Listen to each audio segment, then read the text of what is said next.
Kota Tasikmalaya adalah salah satu kota yang terletak di bagian tenggara Provinsi Jawa Barat, di mana kota Tasikmalaya berbatasan langsung ke Kabupaten Ciamis dan Kabupaten Tasikmalaya.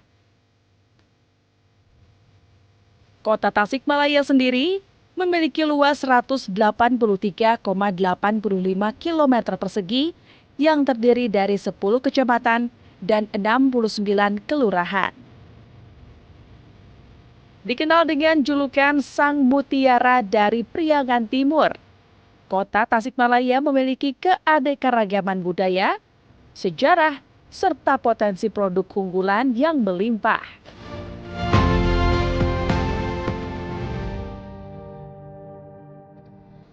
Dengan semakin berkembangnya infrastruktur dan sektor industri perdagangan, kota ini berupaya untuk meningkatkan daya saing serta kesejahteraan masyarakat melalui berbagai program pembangunan yang berwawasan lingkungan.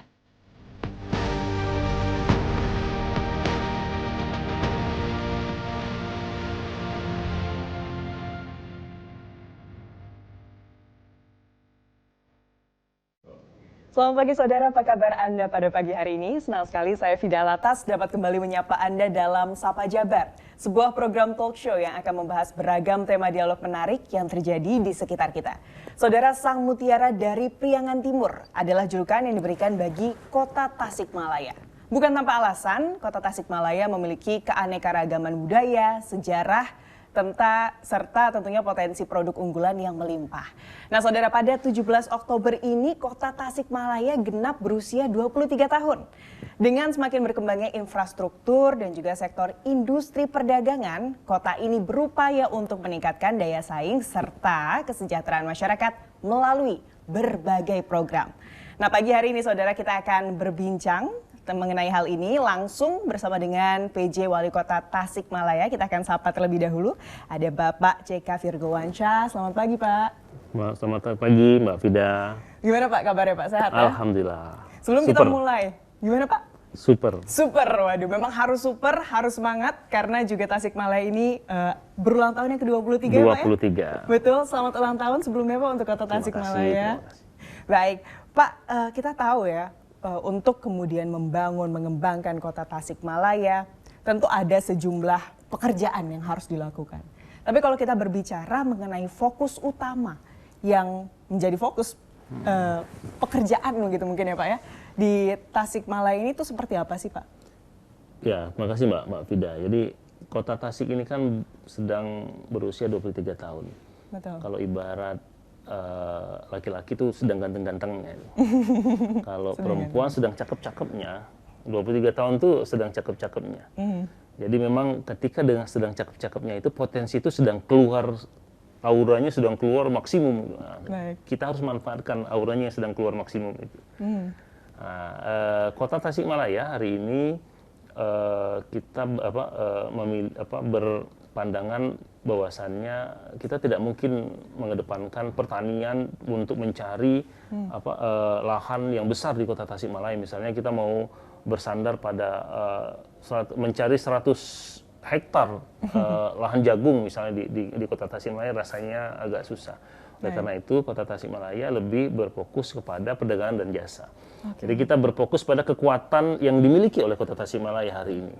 Di kota Tasikmalaya hari ini tempat berkumpul hampir seluruh masyarakat, tidak hanya di warga kota Tasikmalaya, ada di sini Ciamis, ada Banjar, ada Kabupaten Tasik, ada Garut yang biasa disebut dengan ibu kota Priangan Timur.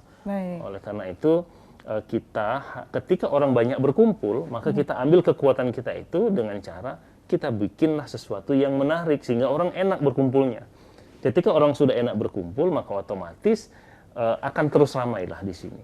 Oleh karena itu kita mendeklarasikan kemarin kalau bisa gini, kenapa tidak kita sebagai kota dengan sebanyak-banyaknya event atau yang disebut dengan kota event misalnya. Maka dari itu ada program dari Diaspora Budpar kita yang disebut dengan Calendar of Event Tasikmalaya. Itu setiap minggu kita akan laksanakan event. Jadi tidak akan kekurangan event. Apalagi hari ulang tahun nih. Hari ulang tahun ini dari 30 hari selama bulan ulang tahun ini hampir setiap hari itu ada event. Bahkan mayoritas eventnya sifatnya nasional. Nah, apa targetnya sebenarnya dengan event-event itu? Dengan event yang banyak, maka kita bisa mendatangkan semakin banyak orang.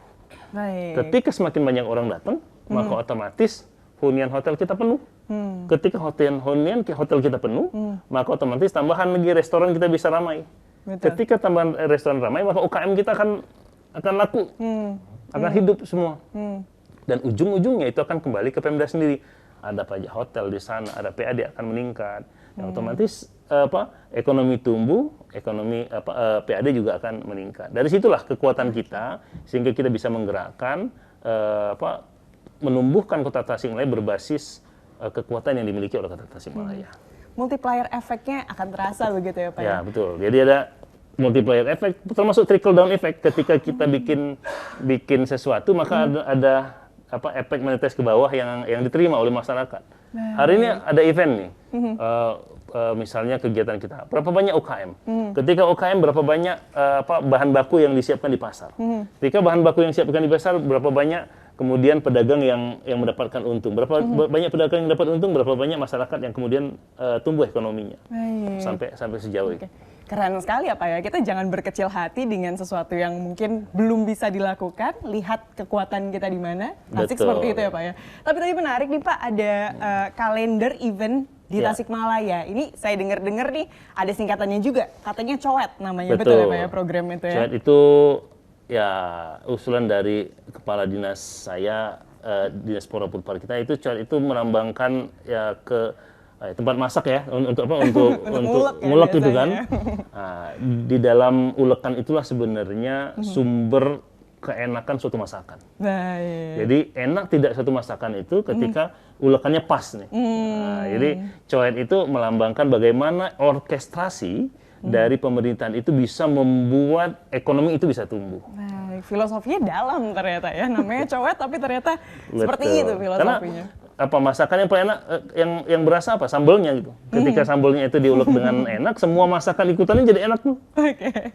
Pak, Bapak ini dikenal sebagai pemimpin yang juga penuh dengan inovasi, bertabur inovasi lah. Tadi ada mungkin di kepemimpinan begitu ya, di kepemimpinan Bapak ada tadi program COET. Lalu juga ini kalau kita melihat ke belakang nih Pak, sebetulnya sudah ramai sekali. Ini adalah beberapa dari program-program yang juga sudah di-launching mungkin ya, yang sudah berjalan begitu ya selama masa pemimpinan Bapak. Kita ingin tahu nih Pak, dan tentunya masyarakat Jawa Barat juga yang menyaksikan Kompas TV pada pagi hari ini ingin tahu, kita akan bahas tapi usai jeda. Baik, saudara jangan kemana-mana karena usai jeda kami masih akan kembali. Tetaplah di Sapa Jabar.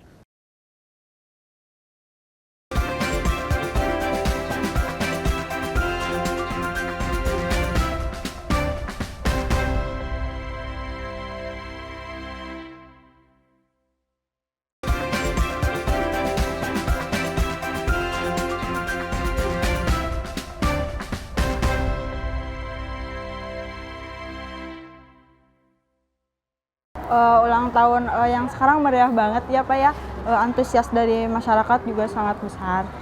Ya udah lumayan berkembang juga sih, dari sebelumnya udah maju juga. Untuk pembangunan Kota Tasik sendiri sampai saat ini mungkin sudah ada kemajuan ya menurut saya, dari segi infrastrukturnya juga, kemudian untuk layanan-layanan lainnya menurut saya sudah berkembang dibandingkan dengan tahun sebelumnya. Mudah-mudahan untuk ulang tahun Kota Tasik yang ke-23 ini menjadikan Kota Tasik lebih maju, sukses. Sangat meriah sekali ya, apalagi setahun sekarang ada karnaval SCTP, ada menghadirkan artis-artis gitu dari ibu kota gitu. Semakin maju dan meningkatlah pembangunannya kalau menurut saya. Saudara, terima kasih Anda masih bersama kami di Sapa Jabar. Bagi Anda yang baru bergabung, kami masih bersama dengan PJ Wali Kota Tasikmalaya, ada Bapak CK Virgowansyah. Kita tadi sudah bahas ya Pak ya, bagaimana kemudian inovasi-inovasi program yang katanya di zaman Bapak ini ya, selama 2 tahun ini ternyata banyak juga ya Pak ya, program-program inovasi, penyelesaian masalah yang disebut-sebut sudah teruji begitu ya keberhasilannya. Tapi kita berbicara mengenai ini adalah masalah yang tentunya menjadi masalah atau momok di semua kota begitu ya Pak ya. Masalah kemiskinan. Tasikmalaya sendiri data terakhir menunjukkan 11,1%. Betul. Dari data ini Pak, tanggapannya dan gambarannya penyelesaiannya seperti apa Pak? Iya, makasih Mbak Fida. Jadi hampir semua daerah itu akan dilihat sebelum program-program yang lain, yang akan dilihat adalah data kemiskinan terlebih dahulu. Jadi mau kita setinggi apapun, tapi kalau kemiskinannya tidak turun-turun, jadi itu yang jadi fokus utama. Nah, kalau kita lihat data statistik di Kota Tasikmalaya, berawal dari 2021 itu 13,3%. 2022 itu kita di 12,72%. Baik. Sampai di 2023 dari 12,72 itu menjadi 11,53%. Dan hari ini terakhir data di 2024 itu tadi yang Mbak Fida sampaikan 11,10. Dan tahun lalu di 12,72 menjadi 11,53 itu menjadi diapresiasi oleh BPS, itu adalah bagian tren penurunan kemiskinan, salah satu penurunan kemiskinan terbaik se-Indonesia, deltanya. Memang masih cukup banyak permasalahan yang kita hadapi. Angka absolut memang masih tinggi. Kalau kita diskusi terkait dengan angka ini, ya 10%, 11% itu kalau ada orang 10 kita jejerkan, itu satu orang bagi adalah masyarakat miskin. Tapi kalau kita lihat beberapa tahun yang lalu, kalau kita jejerkan 10% itu 3 orang itu masyarakat miskin, karena dulu kemiskinan kita masih sampai 26%.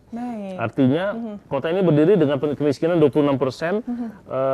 Hari ini alhamdulillah we are going better lah, better untuk dapat 11,10%. Memang masih banyak, tapi masih banyak yang kita bisa lakukan. Baik, artinya dengan adanya penurunan secara statistik, optimisme untuk kemudian menangani permasalahan ini ada ya Pak ya? Betul. Baik. Jadi ada beberapa program yang kita gulirkan memang khusus untuk fokus kepada masyarakat miskin. Sejak 2 tahun yang lalu kita menggelar program yang namanya Bager. Bager ini ya akronimnya ininya baik lah ya. Orang-orang baik. Artinya ya? Artinya baik, bahasa Sundanya, tapi lebih dalam daripada itu adalah setiap hari Rabu kita tuh berkumpul untuk membantu masyarakat yang kurang beruntung lah. Baik. Dan Bager tidak menerima titipan barang, tidak menerima transfer. Kita hanya janjian di suatu titik tertentu, terus kemudian kita bantu yang bersangkutan dengan apapun yang kita punya, tidak harus barang baru, tidak harus uang dan lain sebagainya, apapun yang mau kita bantu, kita bantu. Jadi kadang-kadang seperti reunian para orang-orang baik, kemudian di satu titik tertentu kita hanya menentukan longitude-nya, koordinatnya, terus kemudian orang-orang datang. Aplikasi Pak? Dia based on aplikasi, baik. Terus kemudian kita tentukan misalnya pada hari Rabu ini di satu titik di Mangkubumi. Nah semua orang itu tershare titik itu, orang-orang bisa datang. Jam 9 pagi biasanya itu sudah berkumpul di sana. Ada yang bawa kursi roda, ada yang juga bawa makanan, ada yang bawa buku tulis, ada yang juga bawa beras dan sebagainya. Dan itu bebas saja. Artinya kita men-sharing orang-orang baik untuk membantu masyarakat yang kurang beruntung lain. Itu satu. Bager. Dan ini dashboardnya. Jadi dashboard ini untuk membantu saya sebenarnya untuk memastikan ini berjalan terus-menerus. Dan ini sudah jalan alhamdulillah hampir 2 tahun. Hampir 2 tahun dan ini mendapatkan respon yang cukup baik karena langsung diterima oleh masyarakat, dan kita juga bisa berbagi kebahagiaan karena ketika berbagi kepada masyarakat miskin ada kebahagiaan yang muncul. Dan kalau kita hanya mentransfer saja, feel-nya beda nih. Daripada kita ikut nganterin barang, walaupun barangnya second. Ada sepeda sepeda yang nggak kita pakai. Mungkin Mbak Fida punya ponakan sepeda yang roda 3 yang udah nggak kepake di rumah, bisa diantarkan di sana, yang bagi masyarakatnya sangat membutuhkan gitu. Meningkatkan indeks kebahagiaan juga bisa jadi apa ya? Indeks sebagian masyarakat jadi meningkat. Betul. Itu yang pertama, Mbak Fida. Yang kedua, kita juga punya program yang agak akhir-akhir ini agak ramai diikutin beberapa pihak yang disebut dengan berbagi kumpulan makanan di Kota Tasik. Jadi kita sebut dengan Bakul Tasik. Bakul Tasik ini sebenarnya konsepnya kita memanfaatkan celah SOP dari hotel. Karena hotel itu punya SOP. Betul. Satu, ketika breakfast dia tidak boleh menyajikan kembali makanannya after breakfast. Breakfast itu jam 10 kan? After jam 10 nggak boleh disajikan lagi pada pukul 12 atau pukul 1. Tidak bisa ya? Nggak boleh. Oke. Itu kena fine dia. Yang kedua, nggak boleh makanan itu terus kemudian dibawa pulang oleh karyawan hotelnya. Itu kena penalti juga. Baik. Nah, atas dua dasar itulah, karena breakfast jam 10, maka pada pukul 11 makanan itu kita jemput. Kita jemput ke hotel-hotel dan kita bagikan kepada masyarakat miskin sekitar hotel. Baik. Dan ini hari ini sudah sampai 10.780 box. Dan ini data ininya apa? Dashboardnya yang paling ujung. Yang Ini paling ujung semua dashboard. program artinya terpantau ya Pak ya dari ruangan Bapak ini? Real time kita bisa pantau. Hari ini sudah berapa box? Itu 10.048 box itu per hari ini misalnya. Dan itu makanan dari hotel. Dan apa yang membedakan Bakul Tasik dari program-program yang lainnya yang berbagi-bagi itu satu, tidak menggunakan APBD. Wow. Yang kedua, dilakukan setiap hari. Kenapa setiap hari? Karena masyarakat miskin itu tidak makan hanya sekali seminggu. Betul.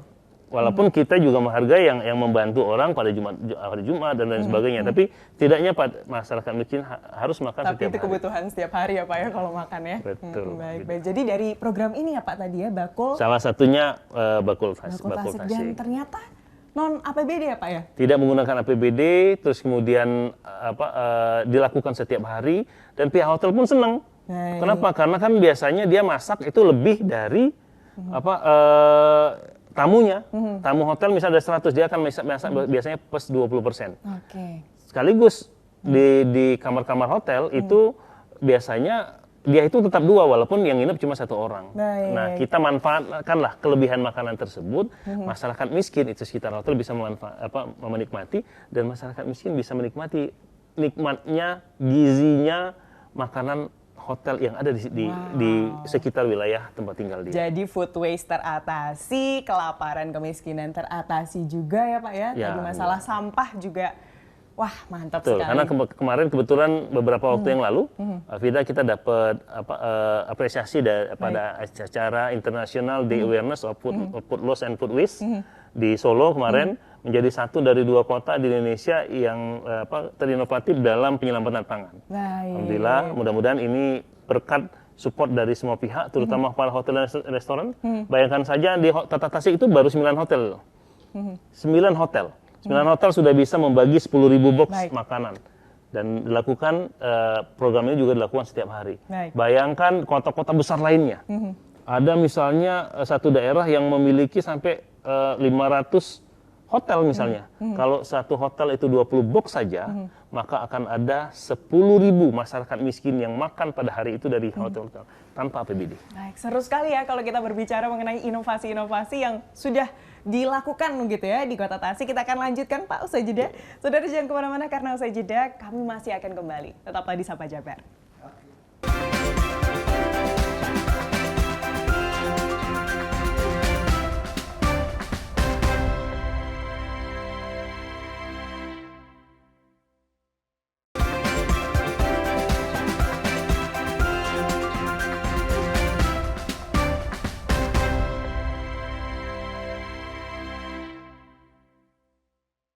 Saudara, terima kasih Anda masih bersama kami di Sapa Jabar. Kami masih bersama dengan PJ Wali Kota Tasikmalaya, ada Bapak C.K. Virgowansyah. Kita lanjutkan Pak. Waduh, tadi seru sekali ya Pak ya. Ternyata inovasi-inovasi ini yang mungkin bisa di-highlight, ini adalah tanpa APBD loh. Ini kan yang mungkin sering dialami atau dilihat oleh masyarakat. Ini adalah bagaimana kemudian banyak sekali pergerakan-pergerakan pemerintahan begitu ya. Yang kebanyakan ini biasanya alasannya ini adalah terhalang APBD, tapi ternyata ini dari inovasi-inovasi Bapak terbukti ya. Betul. Ternyata itu selama ada kemauan, di situ ada jalan, mungkin bisa begitu ya Pak ya.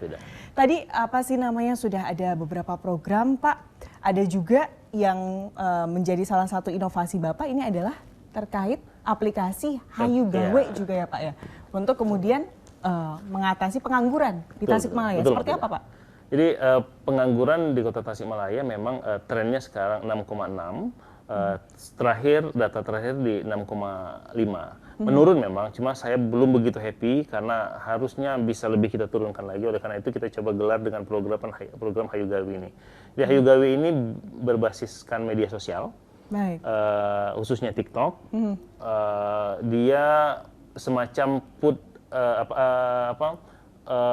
job street atau job fair gitu. Kalau job fair kan kita harus sewa gedung, sewa ruangan, Perlu APBD ya, Pak, ya? APBD dan yang cukup besar, setidaknya 500 juta sekali ini. Dan kalau ini hanya berbasiskan media sosial, bisa kita menyampaikan ke seluruh masyarakat Kota Tasik terkait dengan lowongan pekerjaan. Jadi kalau TikTok, Mbak Fida suka belanja di TikTok, belanja barang. Nah, sekarang yang kita tawarkan adalah lowongan pekerjaan. Baik, tapi kan itu sudah banyak, Pak.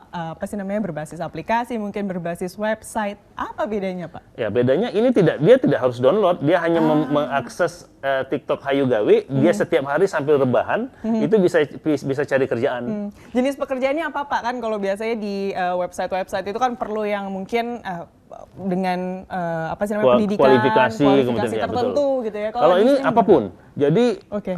Kita berhubungan dengan HRD seluruh perusahaan di Kota Tasik. Kita juga akan menyampaikan paling sedikit itu 15 lowongan dalam satu hari. Dalam satu hari? Itu bisa yang formal, bisa yang semi formal. Oh, bahkan informal, informal pun bisa karena Baik. kadang-kadang yang kita bisa dekat dengan rumahnya gitu. Ternyata di Indomaret, Alfamaret atau Alfamidi di sebelah rumahnya minimarket di sebelah rumahnya butuh tenaga finance misalnya, atau mungkin satpam dan sebagainya. Saya kira itu jadi menarik. Nah, hari ini itu sudah, sejak program ini digulirkan sekitar beberapa bulan yang lalu, sudah ada 119 orang yang sudah yang mendapat pekerjaan dari Hayu Gawi ini. Hanya sambil rebahan dari rumah cari kerjaan, hanya mengakses media sosial TikTok. Dan tadi ya kualifikasinya ini menyerap kemudian tenaga kerja yang memang memiliki kualifikasi yang mungkin informal tadi.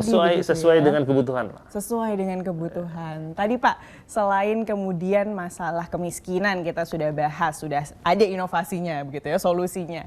Lalu juga tadi masalah kemudian pekerjaan, pengangguran begitu ya. Masalah stunting nih Pak. Masalah stunting seperti apa? Ini juga kita sebentar lagi 2045, salah satu yang menjadi program nasional ini adalah Indonesia Emas. Di Tasikmalaya sendiri Pak, seperti apa Pak program yang digulirkan? Kita punya beberapa program untuk penanganan stunting. Yang pertama itu terkait dengan One ASN, One Anak Stunting. Jadi memang satu ASN kita punya satu anak stunting yang harus diantaskan. Dan setiap hari Senin itu diberikan PIN. Kalau seandainya dia bisa mengentaskan mengentaskan anak stuntingnya menjadi tidak lagi stunting, maka dia berhak menggunakan PIN itu. Kita punya 7.000 ASN, maka oleh karena itu bisa harapan satu. Yang kedua, kita punya Damaskus, dapur masyarakat khusus untuk anak stunting. Jadi kita masak, kita buat dapur, dan dapur itu memasak makanan untuk anak-anak stunting. Dan hari ini kita sedang dievaluasi kembali, sedang ada proses pengevaluasian, updating data untuk stunting, mudah-mudahan bisa lebih baik. Seperti apa Pak, respons dari ASN terkait hal ini? Apakah kemudian sudah berjalan? Hari ini sudah 65%, 65%? Dari data itu ASN sudah memiliki PIN. Artinya PIN yang memiliki PIN berarti anaknya sudah terentaskan kemiskinan. Yang kita apresiasi justru ASN-nya setiap upacara pada hari Senin. Baik, ada apresiasi juga ya Pak ya untuk para ASN. Pak, tadi sudah banyak kemudian program, paling nggak kalau saya lihat dari layarnya ini ada 5 inovasi lah ya paling nggak, atau bahkan 6. 1, 2, 3, 4, 5, 6 inovasi, tapi mungkin tentunya banyak lagi ya Pak ya. Pertanyaannya Pak, sebentar lagi mungkin ada keberlanjutan kepemimpinan, ini ada program yang sangat baik, solutif, jika kemudian tidak diteruskan, seperti apa pendapatnya Pak? Ya, yang pertama mungkin saya bukan orang politik, jadi sebenarnya kalau seandainya diteruskan oleh para pejabat politik nantinya, sebenarnya saya bukan lawan politiknya dia. Jadi tidak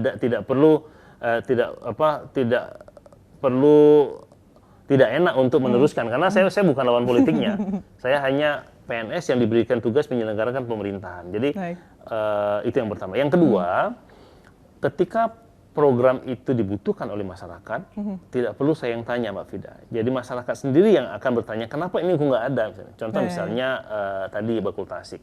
Setiap hari masyarakat miskin makan dengan bakul tasik, dibantu oleh hotel. Tiba-tiba ketika berganti kepemimpinan, itu tidak ada lagi. Masyarakat miskin akan bertanya, toh tidak menggunakan APBD, kok kami nggak ada makanan gitu kan? Dan itu mungkin akan jadi pertanyaan. Dan menurut saya sih, sepanjang program itu berdasarkan kebutuhan masyarakat, maka tidak perlu orang lain yang bertanya, masyarakat sendiri yang akan bertanya. Jadi keberlanjutan program itu apapun namanya nanti, apapun bentuknya, saya kira insya Allah akan terlaksana keberlanjutannya. Karena konsepnya sudah ada, sedetail mungkin, dan keberhasilannya, keberlangsungannya ini sudah terbukti dapat dilakukan begitu ya Pak ya.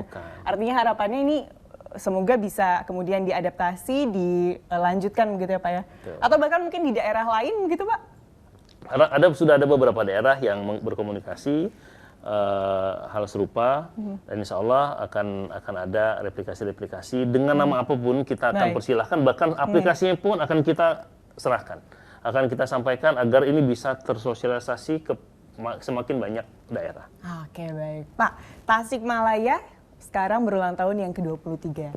Ada program ulang tahun nih Pak, katanya dari Tasikmalaya. Senyum Tasikmalaya, betul. Itu seperti apa sih Pak? Jadi senyum itu akronim dari semangat nyaman untuk maju. Semangat nyaman untuk jadi maju. Jadi kalau kita mau maju, kita harus nyaman. Untuk nyaman itu kita harus bersemangat. Sehingga senyum juga melambangkan suasana hati sedang bahagia. Agak susah kalau senyum sedang tidak bahagia. Betul. Kita berharap dengan semangat ini maju Kota Tasik. Kalau sekarang hari ulang tahun yang ke-23, senyumnya itu seindah mungkin, itu menunjukkan kebahagiaan masyarakat yang semakin bahagia. Baik, harapannya itu ya Pak ya, tidak hanya dari kemudian pemerintahan, masyarakat ini bisa tersenyum bahagia untuk Tasikmalaya.